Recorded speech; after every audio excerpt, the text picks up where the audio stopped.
Hello दोस्तों, नमस्कार।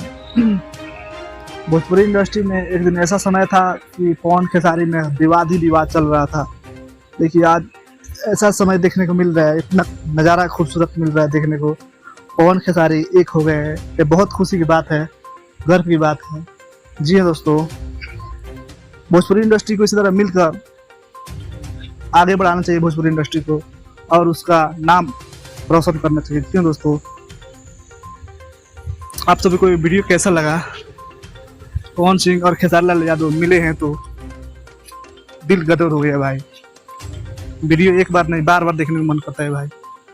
आप लोग इस वीडियो को ज़्यादा से ज़्यादा शेयर कीजिए, और आप लोग नीचे कमेंट बॉक्स में बताइए कमेंट करके कि पवन सिंह और खेसारी लाल यादव मिल गए हैं तो कैसा आप सभी को फील हो रहा है।